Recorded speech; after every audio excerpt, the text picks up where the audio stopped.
I emphasized last time that Romanticism is a cultural movement more than like a school of thought or art or a doctrine or dogma.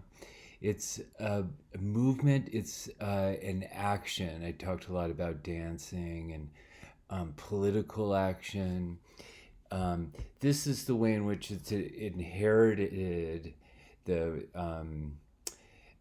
revolutionary attitude of the democratic revolutions in the US and France. We received Romanticism as this set of texts, but for the Romantics, the texts are, artifacts of their lives. They lived romantic lives first and foremost. The most famous, iconic romantics died young, live fast, die young. In this movement, a foundational text, but more than that, more than a text, it's an event. The publication of lyrical ballads. Um, it was initially published anonymously in this form. Uh, Mostly poems by Wordsworth. I think The Rime of the Ancient Mariner is the only contribution of Coleridge's. What's modern about these texts, what's revolutionary about these texts is though it has to do with a kind of stylized antiquity. They present themselves as old, as medieval found texts.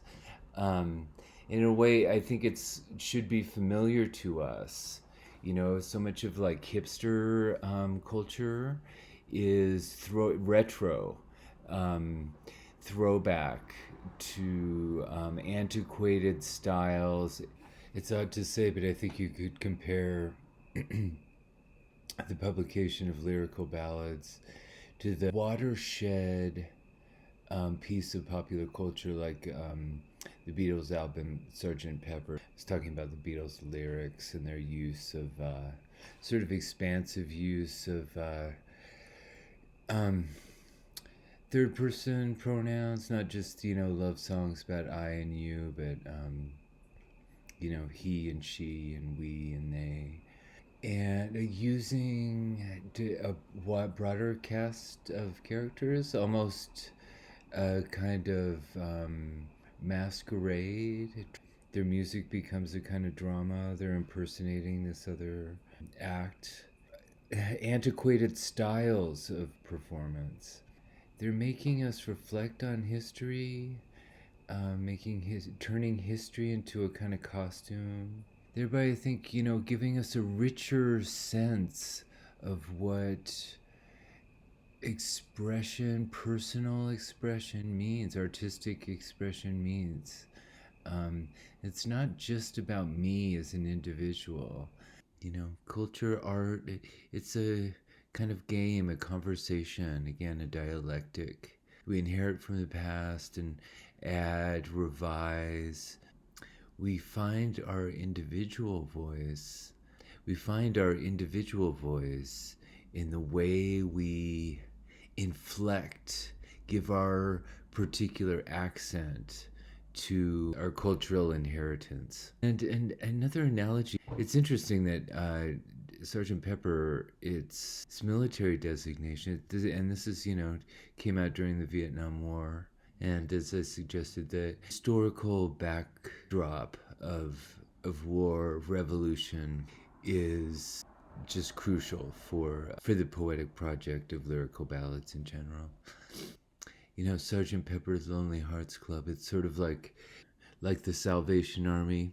It reconceives military in terms of not of violence and coercive force, but in terms of salvation and love.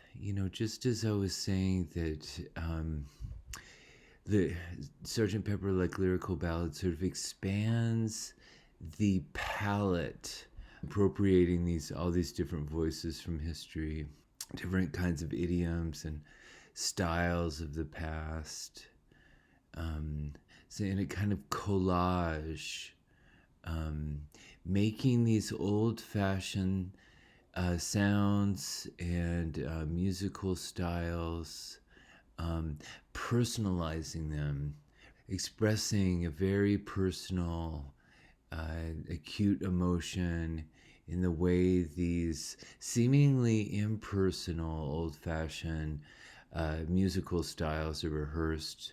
Also, the songs on Sgt. Pepper, they're about love, but it's hardly limited to erotic love. It's much more about friendship, social companionship, and compassion. A lot more complex uh, conception of social bonds than merely erotic love, as in the typical pop song.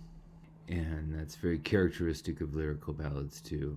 Um, Both Wordsworth and Coleridge are defying the kind of aesthetic standards of their time by speaking in an untutored, unsophisticated idiom, speaking in what Wordsworth called the ordinary language of men, finding a poetry in the ordinary, um, rather than in the extraordinary, the refined, sophisticated, um, poetic or stylization, finding instead a new kind of style in the unadorned kind of romanticism associated with Rousseau, one of the inspiration philosophers that inspired the French Revolution, and spoke of the noble savage. These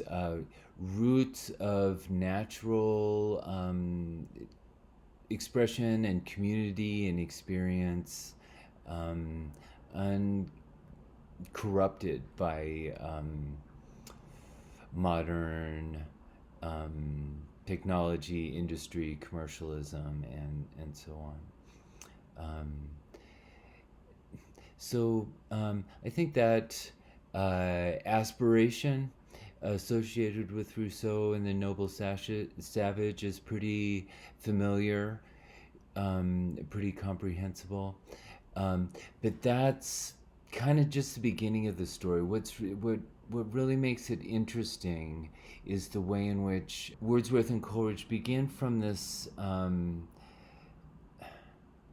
premise and develop it in terms of contradiction and irony, as I was talking about last time.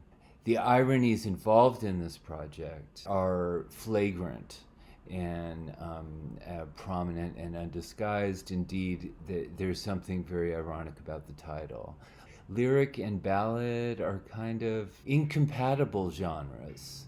Um, the ballad, like Rhyme of the Ancient Mariner, um, Simon Lee, um, ballad is a collective song of a community, of a tradition handed down traditionally by history, telling, generally heroic romantic tales of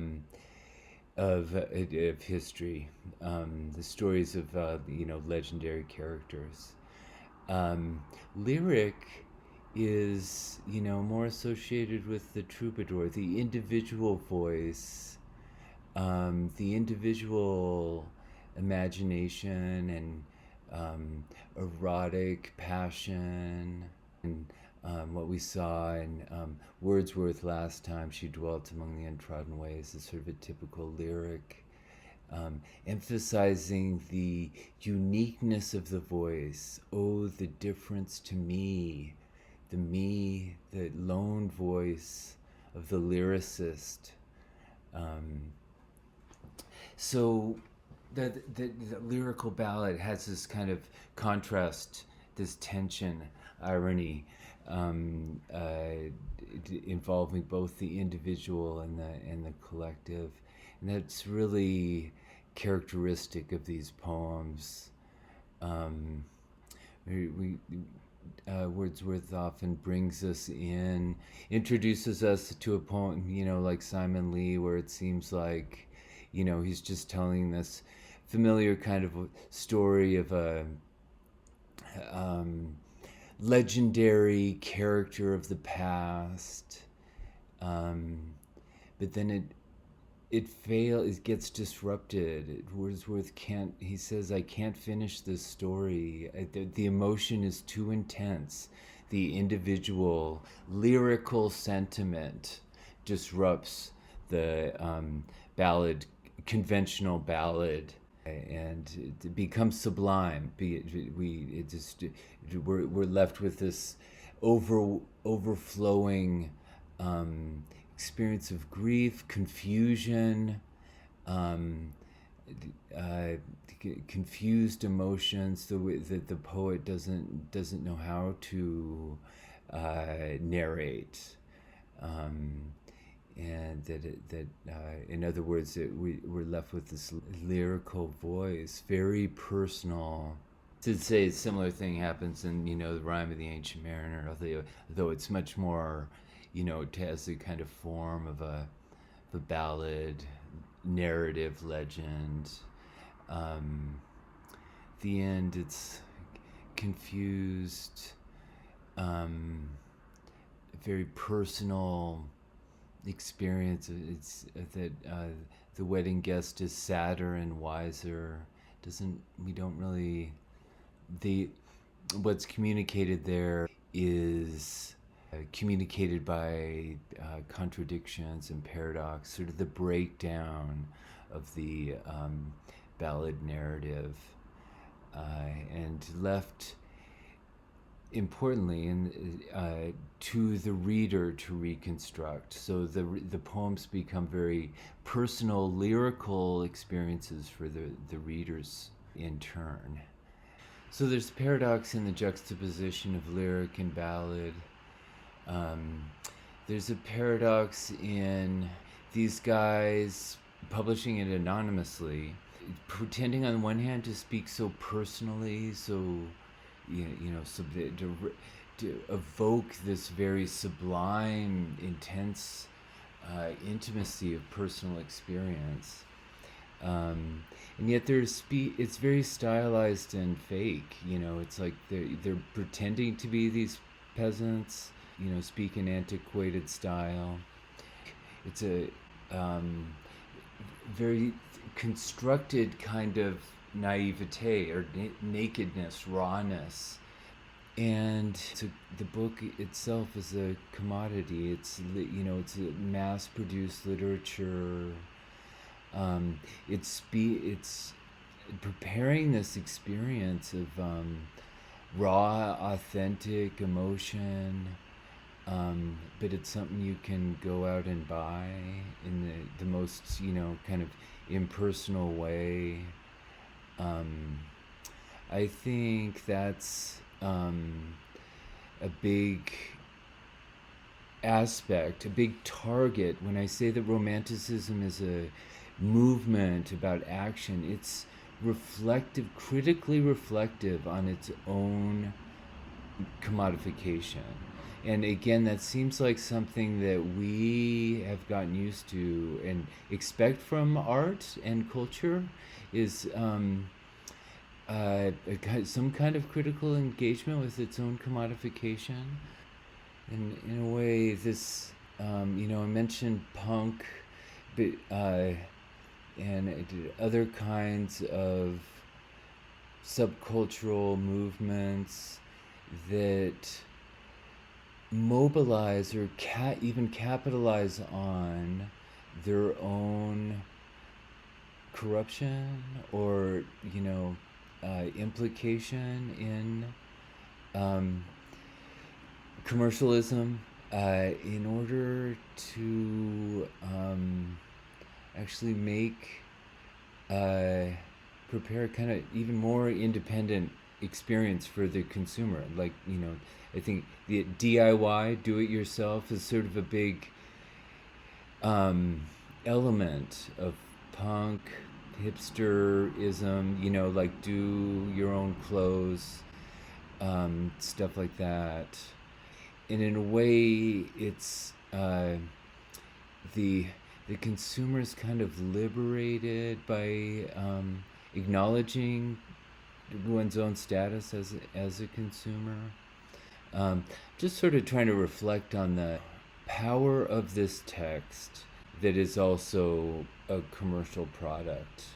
So the power of this text to restore a sense of humanity and raw human communication of raw human emotion from the modern world, even while participating in consumer culture. Um, there's a phrase that I like in Coleridge's Kubla Khan that we'll get to, where he suggests he's talking about this um, dome, pleasure dome, um, and these caves of ice, um, and these images of like the dome on the one hand and the cave on the other. They're sort of um, uh, like chiasmus. They're um, inversions of one another. Um, and in another sort of chiasmus, he refers to it, and I think thereby he refers to the pleasure dome, and also thereby to his own poem as a miracle device, a machine, a device for miracle creation. And I think that's that kind of uncanny. It's like on the one hand, it's a mere machine, it's a mere commodity, it's a mere like widget that I can that it has that aspect insofar as it's part of our degraded commercial modern um, economy. But on the other hand, by recognizing that, in a way, we subvert it.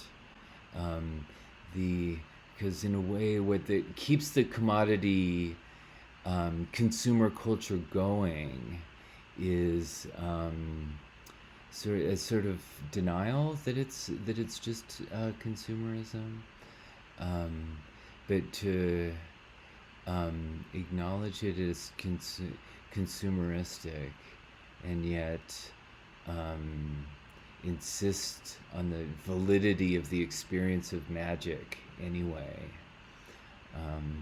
It's a very romantic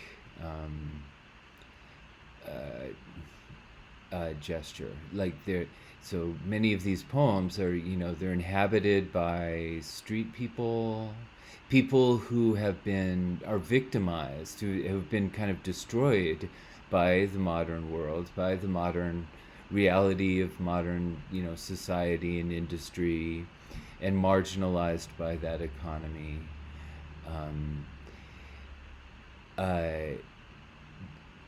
But they become, they channel, they bear witness to a new magic, a new possibility of miracles. So, on the one hand, Kubla Khan is totally degraded. It's like Simon Lee, it's a hopeless pleasure. It's an opium dream. Simon Lee is, he's about to die, and yet he's overjoyed at having, chopped down a insignificant little tree. It's totally trivial. His joy attests as much to his misery as and impotence as anything. And yet to feel that joy is to communicate a value that's not corrupted, that's it has no place, that joy itself, in the commercial economy. This is what Coleridge refers to as the suspension of disbelief, getting carried away by magical vision, that we have no rational reason to believe in. Um, and that's, as I've mentioned, I think there's so many uh, legacies of romanticism in the kind of pop cultural entertainment that we consume now. So in a way, suspending disbelief is all too easy. We have all this entertainment at our disposal. We're tempted to indulge in it the same way we indulge in junk food, mindless, um, self indulgence. Um, but that very cheapness, um, and trashiness in a way, um, is what makes uh, these romantic fantasies potentially revolutionary. Um, if we're willing to suspend disbelief and on a more radical level, and really believe in the miracle, like don't treat the miracle just as junk food, empty calories, um, but as miraculous as any miracle ever could be.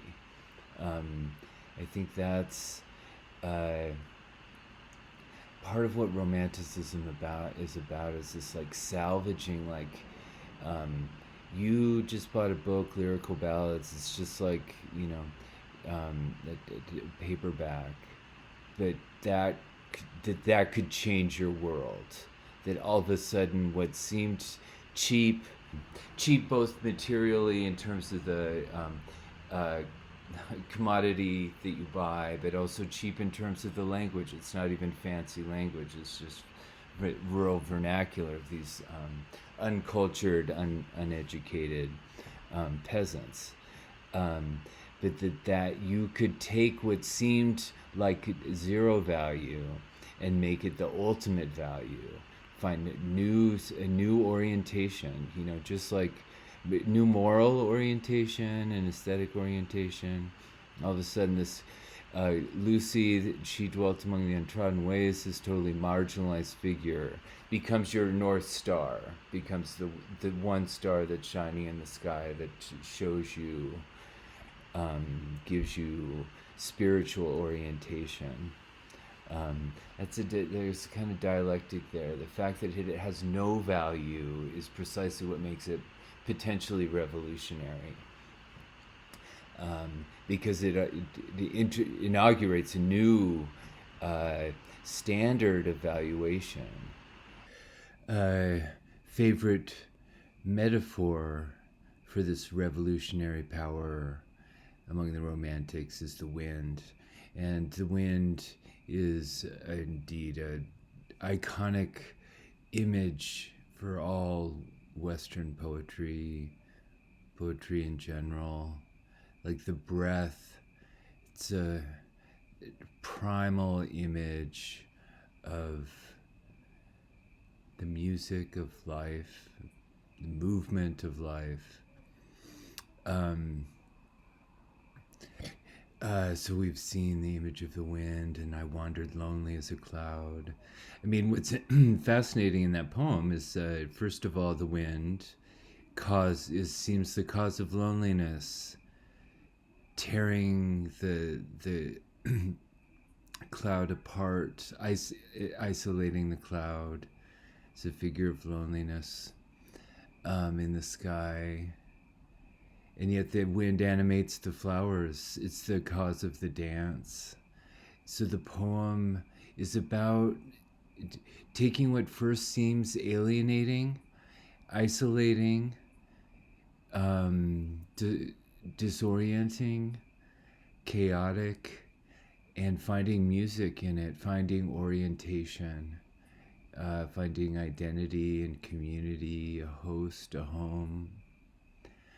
Um, but that's that dialectical process. It's the home, we find the home through getting lost. We have to get lost first to discover what home means.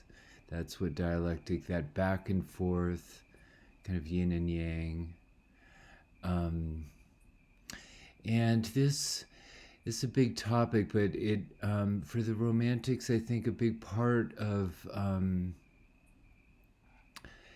I've been talking about how freedom is something you do, and what the Romantics, I think, are interested in here is the experience of history as the story of what's done, of what's happened, of what happens, of the story of fate as freedom. We usually think of fatality kind of as the opposite of freedom, but as what happens is what is our freedom. We don't live anywhere but in this world.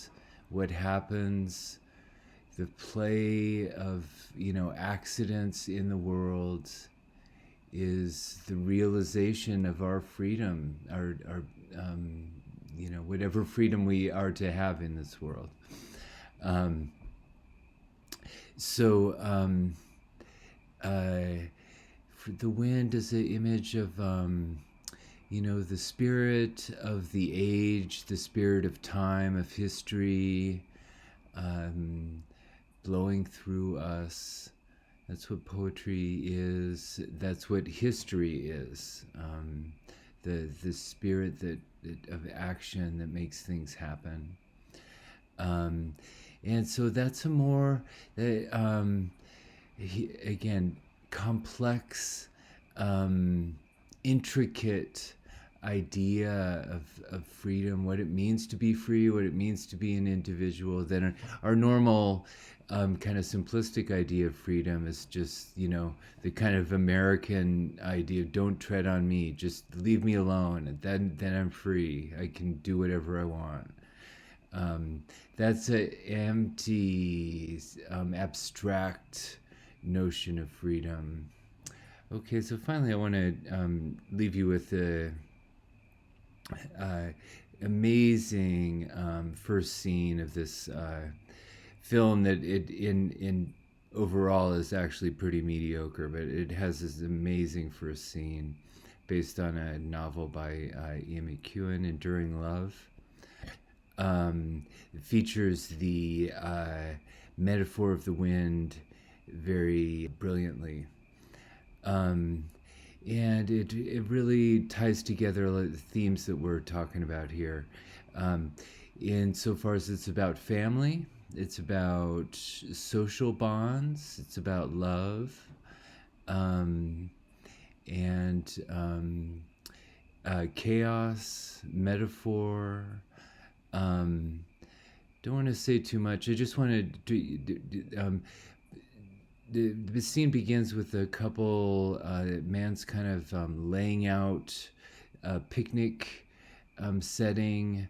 It's kind of forced. It feels kind of stilted, and he pulls out a fancy champagne bottle, and you get the sense that he's maybe preparing to a marriage proposal, but it's has a kind of forced artificial control.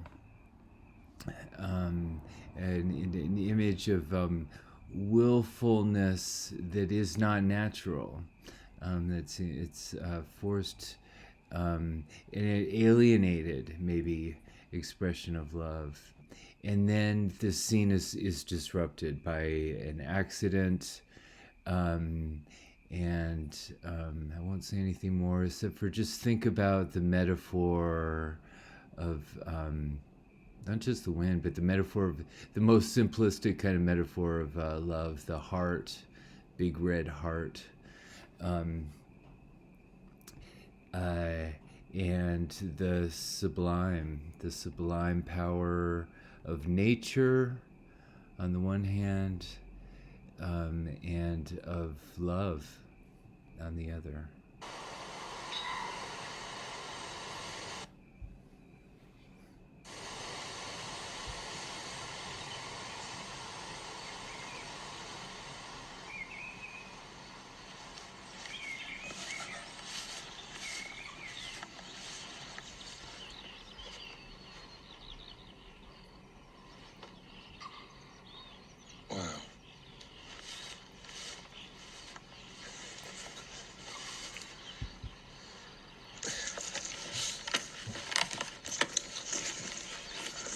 Thank you.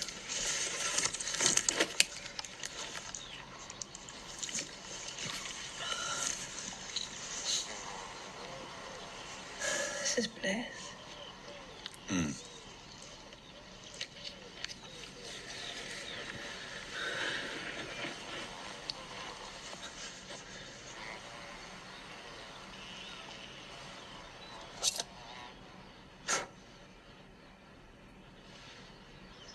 Take this.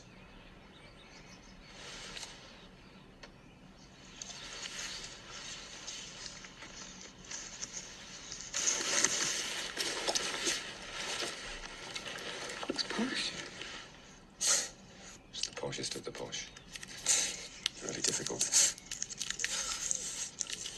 No. I wanted, you think it was going to be like this, but...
What's your name? Harry. You want to get out?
His name was John Logan.